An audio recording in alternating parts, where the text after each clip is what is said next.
Hey everyone, I'm Sebastian from Cinemageddon Reviews, and I know I said there were going to be 2 Oscar videos, with one already being published and the other one taking fucking forever for me to release it. This is me releasing that second video. I said it was going to be scripted, but you know what? Screw it. I got enough videos to work on, so I can do this without the need of a script. Besides, I fucking love this year when it comes to movies. The ceremony, okay, we can talk about the ceremony very slightly, but I'm going to be focusing on the movies, the winners, the losers, my overall thoughts, and how it all ended up in the end. This is going to be just entirely my personal opinion. If you have any opinions in the comment section, please be sure to leave them. And of course, be sure to like, comment, and subscribe for more content in the future. For now, let's talk about the ceremony as it is. And oh boy, do I have a couple of things to say. Okay, first, what? Second, the f***? I'm not going to go into too much detail about this because I kind of already ranted enough about this in my last video.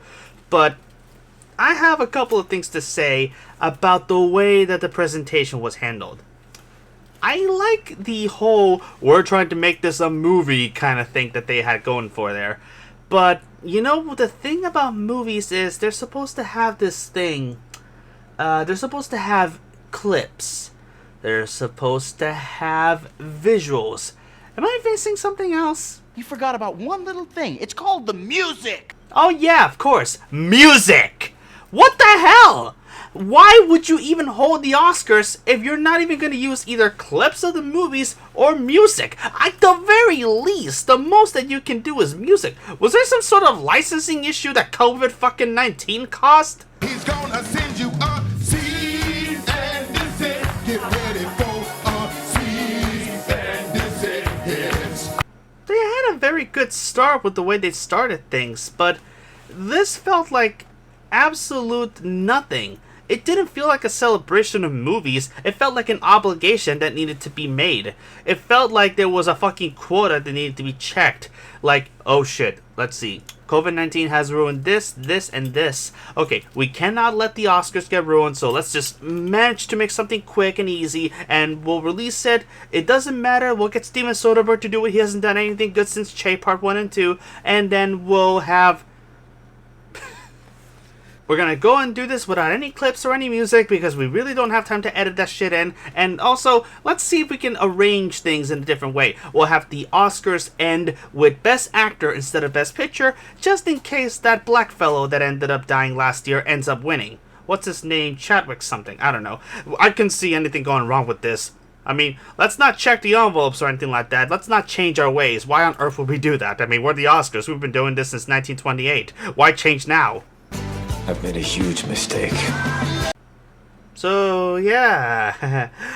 How did this whole thing plan out exactly?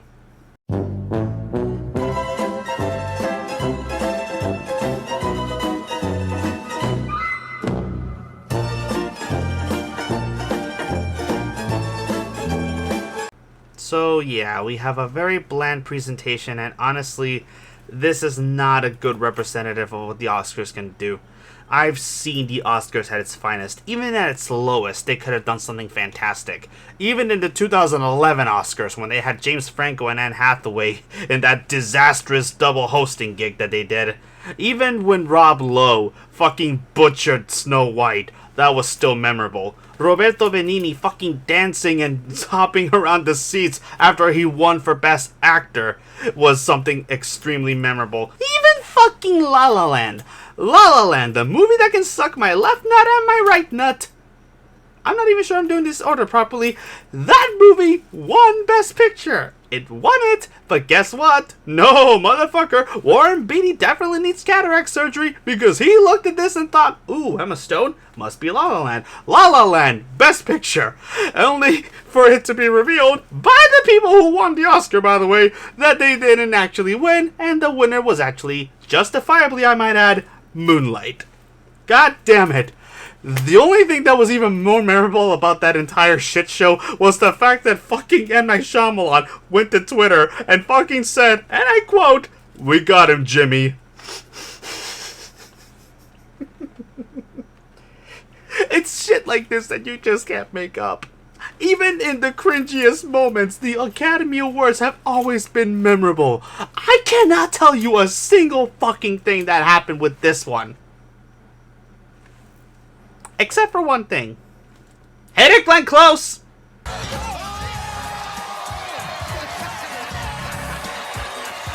Oh boy.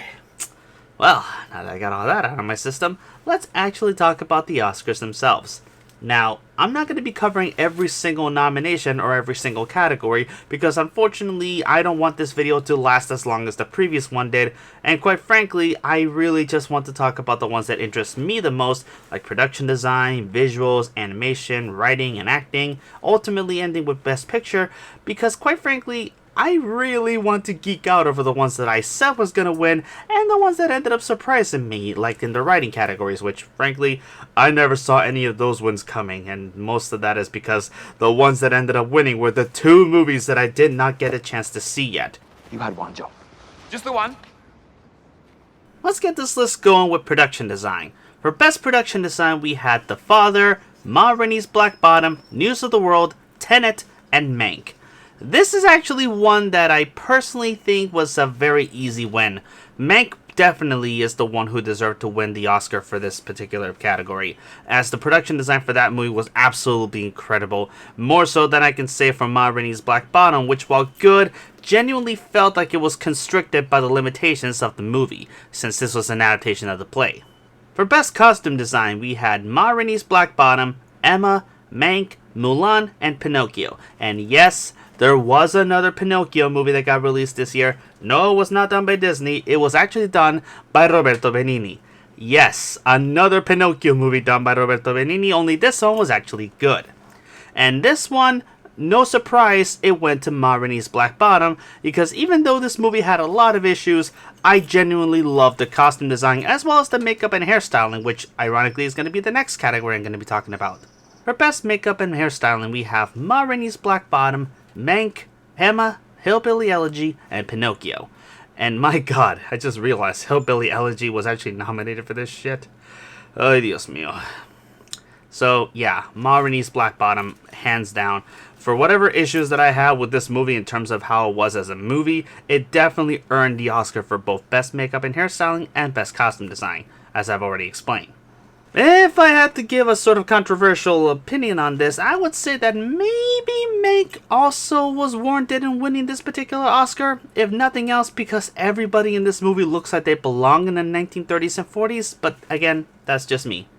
For Best Sound, we have Greyhound, Mank, News of the World, Soul, and my personal vote for this, Sound of Metal. Holy shit. Ever since I saw this movie on Amazon Prime, I wanted to see if it was going to go anywhere far in the Oscars. And I'm very happy to see that it didn't only take this particular Oscar home with it, it also took Best Film Editing, which surprised the hell out of me, but at the same time, it didn't, because it honestly warranted very fucking well. Speaking of Best Film Editing, The Father, Nomad Land, Promising Young Woman, The Trial of the Chicago 7, and Sound of Metal. I'm going to be honest, I actually kind of thought The Trial of the Chicago 7 was going to be taking this one. Even though I loved Nomad Land, I genuinely thought that The Trial of the Chicago 7 was going to be the one to end up taking this particular Oscar, considering how incredibly ridiculous the editing was, combining footage from the 60s to footage for the movie, making it look almost seamless, almost shot for shot the way that things happened in the movie and in real life. So when I saw that The Sound of Metal was the one that ended up taking it, I was very pleasantly surprised, but not at all disappointed. For Best Visual Effects, we have Love and Monsters, Midnight Sky, Mulan, The One and Only Ivan, and Tenet, the one that actually ended up winning this one. This was honestly the second blandest Christopher Nolan movie I've ever seen, with the number one being Interstellar, just one of the worst fucking movies I've ever seen, in my honest opinion. And genuinely speaking, this movie was really not even worth all the hype that it had. I genuinely got interested in watching it when it was supposed to be released on IMAX, but when COVID-19 happened and Nolan decided to act like a gigantic baby over the whole thing, it really just left a bad taste in my mouth, and when I finally had the chance to see it, it was honestly very fucking unimpressive. For Best Cinematography, we have Mank, Judas and the Black Messiah, News of the World, Nomad Land, and The Trial of the Chicago 7.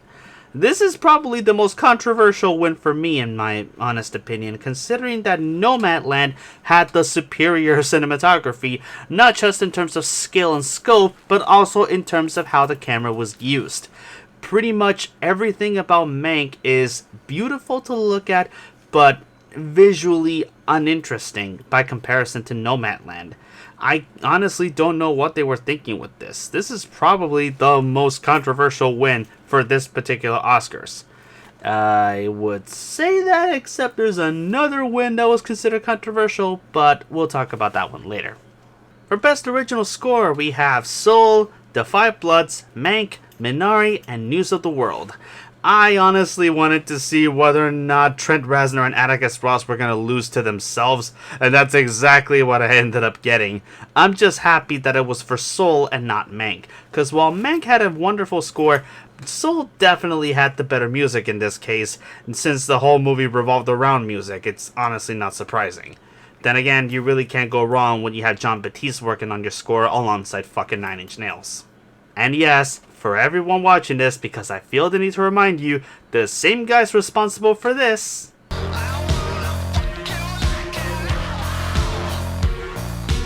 are the guys responsible for this.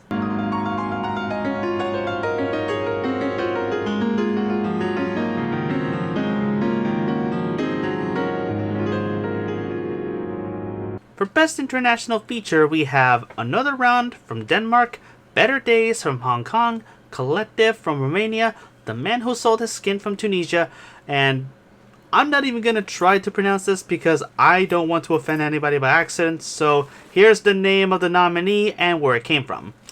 For this one in particular, Another Round ended up winning. I genuinely want to see this particular version, not the remake that they just announced with Leonardo DiCaprio, which for some reason is even a thing that's being done as of this moment. I don't get it.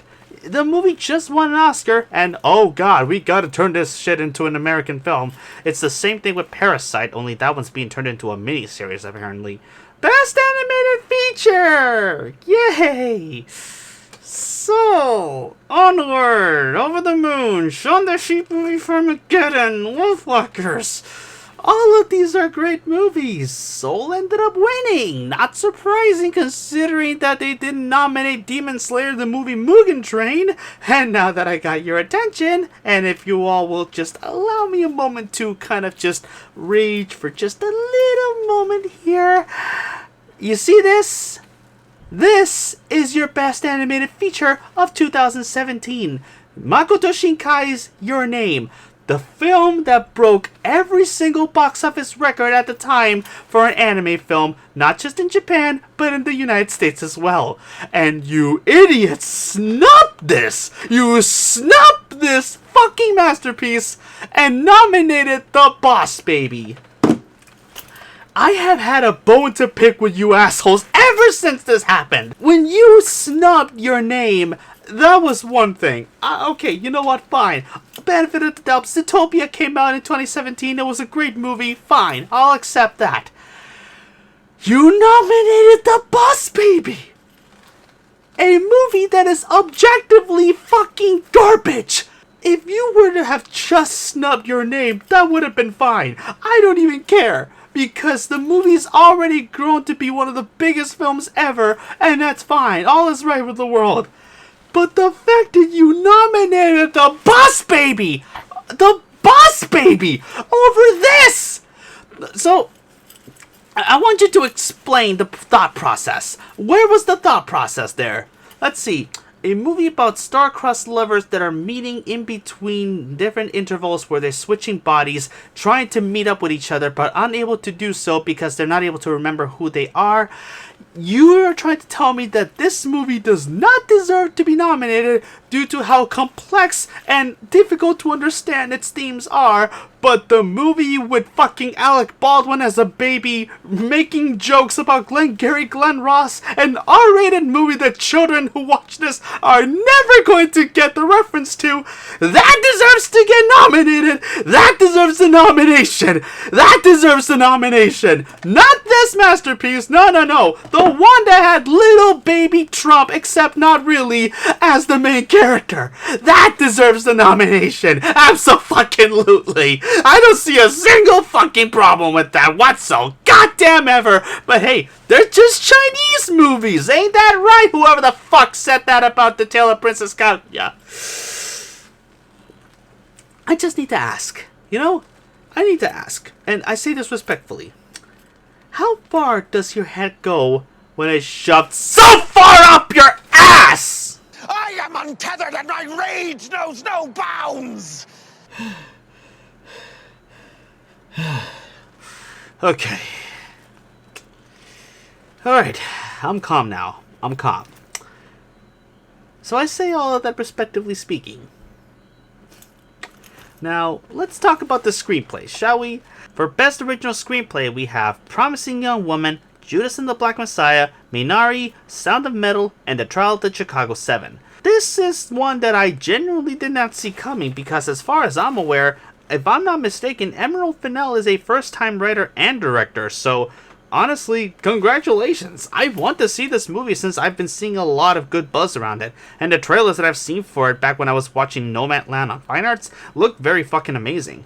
So I genuinely want to check this out, and I'm hoping that it's as good as its reputation holds. For Best Adapted Screenplay, we have The Father, Borat's subsequent movie film, Nomad Land, One Night in Miami, and The White Tiger. And honestly, even though I haven't seen the movie yet, I saw the clip that seems to be surfacing all over the internet of Anthony Hopkins acting in the moment that many say was the moment that he ended up winning his Oscar for. And if that is a taste of the writing, it is a very, very, very good taste because this was absolutely wonderful. I personally wanted to see either Borat or Nomadland win this one, but honestly, just on that one little taste alone, I can definitely say with confidence that the award was well deserved for The Father. For Best Director, or Best Directing, we have Chloe Zhao for Nomadland, Thomas Vinterberg for Another Round, David Fincher for Mank, Lee Isaac Chung for Minari, and Emerald Fennell for Promising Young Woman. And no surprise, but at the same time very surprised, Chloe Zhao ended up winning, making her the second woman to win an Oscar for directing and the first woman of color to do so. Holy shit. I have never heard of her as a filmmaker before watching Nomadland, so this was a genuine first impression as a movie, and if this was a good taste of her as a filmmaker, guys, we have something wonderful to anticipate when fucking Eternals comes out this year, if at all. Because Chloe Zhao is directing, and a lot of things I've been hearing about the production seem to indicate that this is going to be one of the prettiest Marvel movies ever. For Best Supporting Actress, we have Apologies, Yoo Jung-yeon for Minari, Maria Bakalova for Borat's subsequent movie film, Glenn Close for Hillbilly Elegy. Can we please nominate Glenn Close for a good performance, for the love of God, so we can finally give her the Oscar that she fucking deserves? Olivia Colman from The Father, and Amanda Seyfried from Mank. Okay, let me be very clear on this. I thought every single one of these nominations, bar Glenn Close and Hillbilly Elegy, were well deserved. But only one in particular deserved to win, and thank God Yoo Jung-yeon ended up winning, because holy shit, this was a standout performance unlike any that I've seen in this entire year, aside from maybe Daniel Kaluuya and Lakeith Stanfield. Holy absolute fuck. Nothing about this performance left me disappointed. It was just jaw-dropping to look at. Watching her on screen was absolutely incredible, and watching her win the Oscar, wondering what the fuck Brad Pitt was actually fucking hilarious. And now for Best Supporting Actor. Daniel Kaluuya from Judas and the Black Messiah, Sacha Baron Cohen from The Trial of the Chicago 7, Leslie Odom Jr. for One Night in Miami, Paul Rossi for Sound of Metal, and Lakeith Stanfield also from Judas and the Black Messiah. I'm not gonna lie, I was kinda slightly hoping that Paul Rossi will maybe do an upset like Olivia Colman did when she won for The Favorite and win the Oscar for Best Supporting Actor. But I'm not disappointed on this because Daniel Kaluuya definitely earned that fucking Oscar in every conceivable way. And I called it. I fucking called it. When I fucking did my review for Judas and the Black Messiah, I specifically said the true Academy Award winner in my eyes has to be Daniel Kaluuya, who transforms into Fred Hampton seemingly with absolutely no ease. And I called it, and I'm fucking happy. I'm still a little disappointed though, because I kinda wanted to see Leslie Odom Jr. win, if nothing else than for bragging rights, since he's definitely the better actor by comparison to Lin-Manuel Miranda. I still love you, man. For Best Actress, we have Frances McDormand from Nomad Land, Viola Davis from Ma Rainey's Black Bottom, Andra Day from The United States vs. Billie Holiday, Vanessa Kirby for Pieces of a Woman, and Carey Mulligan for Promising Young Woman. Wow, 2 movies with the word woman in the end. Okay. So, no disrespect to Viola Davis. She did a great performance, but this woman cannot do a single bad performance to save her life, so it was kind of inevitable. So, congratulations on the nomination. But for me personally, I stated that Frances McDormand gave the best performance of her career, or at least one of the best performances of the fucking year, and I stand by that opinion, and it looks like the Academy agreed with me on this, since she ended up winning the Oscar for Best Actress. And honestly, I'm very happy to see that, because this was genuinely speaking one of the best performances she's ever done. And now... okay. I'm going to keep this one short because I want to talk about the Best Picture winner, but Best Actor, Anthony Hopkins for The Father, Riz Ahmed for Sound of Metal, Chadwick Boseman for Ma Rainey's Black Bottom, Gary Oldman for Mank, and Steven Yeun for Minari. Can we just all agree that all of these performances were universally fucking great? Chadwick Boseman was great, Gary Oldman was great, Steven Yeun was surprisingly great, Riz Ahmed was obviously great, and Anthony Hopkins, what the fuck do you expect? It's Anthony fucking Hopkins. Has the man ever given a bad performance? So, where do I stand on this? Honestly, I've already given my opinion on this on the last video, so go check it out if you want more insight on that, but really, at the end of the day, it really doesn't matter who ended up winning. All of these actors were fantastic, and they gave some of the best performances of their careers, and I was so happy to get to see almost every single one of them. Even the slight little bit that I saw with Anthony Hopkins in that clip, I have to be honest, I kind of broke down crying for a few seconds, and that was when I was editing this fucking video. So, I kind of see where everybody's coming from here, and while I genuinely think that Chadwick Boseman gave such a wonderful performance that I think is very sad that he didn't end up winning, I'm not going to lose any sleep over this, because the Oscar is not going to be the determining factor of his career. His career is going to be the determining factor of his career, and what a goddamn career he had.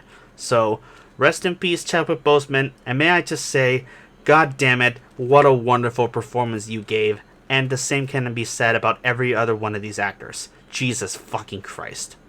Alright, and now we're talking about the big one, Best Picture. Nomad Land, The Father, Judas and the Black Messiah, Mank, Minari, Promising Young Woman, Sound of Metal, and The Trial of the Chicago 7. 8 fucking movies, all of them are great, only one of them can possibly come out on top here, and thank God, I was so happy, I was screaming, I was yelling, all of Twitter saw how happy I was. Nomad Land, I am so fucking happy to see that Nomad Land ended up winning this one. Nomad Land is, honest to God, one of my favorite movies of all time after I watched it back in the start of the year. This was a fucking fantastic film, and one that actually left me feeling very heartbroken after seeing it. I may not be employed now, but when I was in a position where I was responsible for a lot of these people's lives. So seeing this and seeing the devastation that so many people in their line have to go through, and seeing what all of these people had to go through, was just something so heart-wrenching and so downtrodden that it literally left me feeling very fucking distraught after seeing it. And that's not a bad thing. That is, the fact that a movie like this comes around and makes you think about life in such a way is absolutely incredible. Nomad Land is a fucking masterpiece, and I cannot wait to pick it up physically after it comes out. Which, if I'm not mistaken, it already did, but I can't find a copy of it anywhere, so as soon as it's available, I'll be picking that shit up physically. Because it is one of the best movies ever made, and I want to have it on my shelf. And there you have it. These were my thoughts on the 93rd Annual Academy Awards. There were a lot of great moments, a lot of bad moments. Overall, it was the Oscars. And I genuinely cannot express enough how much I love this time of the year. And I'm hoping that by next year, things can go back to a slightly better version of what we're dealing with now. Because let's be honest, there's no normal. And that's never going to be a thing anymore. But I'm hoping that it'll at least get better. And it can get better if we all just get vaccinated. And if you don't want to get vaccinated, do it. That's not even a fucking request. That's a fucking order. So, did you watch the Oscars this year? And did you have any opinions that may conflict with the ones that I had? Please share with them and we can discuss it together. Let me know in the comment section below. And if you like what you see here and you want to see more, be sure to like, comment, and subscribe for more content. I'm Sebastian from Cinemageddon Reviews signing out, and I'll see you on the wasteland.